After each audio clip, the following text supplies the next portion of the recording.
I just read The Joker Puzzlebox. Here we see all the A covers. These are by Chip Zdarsky.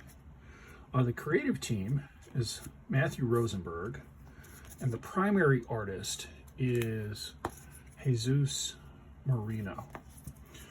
The story focuses on the apparent murder of the Riddler, and you have Gotham City PD trying to solve the crime. It's a very Knives Out-esque investigation, which intrigued me. I've read two other Joker titles that Matthew Rosenberg has written, and it's quite a complicated character to write for and make engaging, and I think Matthew Rosenberg is successful here. It opens up, as you see in this opening panel, with both the investigators, the detectives here. We have Jim and Bullock interrogating the Joker. And what happens is quickly the Joker unfolds what's going on. There are a variety of other characters from Batman's Rogues Gallery that's involved in this. And so throughout the investigation, very similar again to Knives Out, we see Jim and Bullock going from one person to the next. There's some other detectives involved that play a role in it. And what I enjoyed about this is that, kind of skip ahead here, is that the creative team had kind of a flexible bench as they moved forward. Here, let's see, we see some of the characters that are going to play a role in the investigation right here. Mr. Freeze, Harley Quinn, Two-Face, Bane, Catwoman. Anyway, here we go. As it pivots, as we get deeper into the Joker's interrogation, it'll switch perspectives. And so here we see the Riddler, and we have a different artist taking hold. And throughout the series, this is something they do.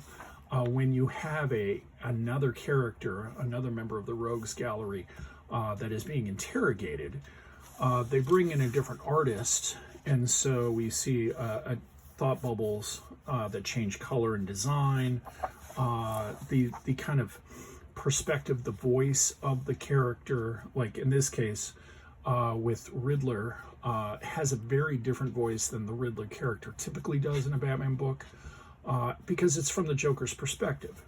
And this is a consistent throughout the story. It is let's see, I think the last book, yes, is issue number 7. Oh, this is issue number 2. This is issue number 7 right here. So it's kind of outside the norm for a typical book. Typically for a trade, you see a 5-issue miniseries, where this one's 7, which allows for some exploration of the investigation, hearing it from different characters, and always going back to Joker because, well, it is the Joker who is the chief antagonist. So those are all the pluses. There's a lot of complications to the plot, which makes sense, as it's kind of a murder mystery. The cons for me, I'm not really sure where this lies in continuity. It's not a Black Label book, which I think it would have been a better book if it was. That would have allowed for perhaps larger volumes, or it would have been cool to get the magazine size books for this. But it's a regular DC titled book, so it's in continuity, but it could fit anywhere, and maybe that's the point. I think more time with Gordon and Bullock would have been better for this. Instead of focusing so much on the interrogations, maybe allow for more transitions, allowing for some display of the frustration in the investigation. That would have lengthened this out. I'll be honest, the solution, and it was kind of that Deus Ex Machina thing with a plot twist at the end, which I'll be honest, I didn't see coming. But when it gets to that plot twist at the end, it felt a little rushed. And I think an extra issue might have allowed for the ending to really stick the landing. 7 issues seemed to be a little tight near the end, okay?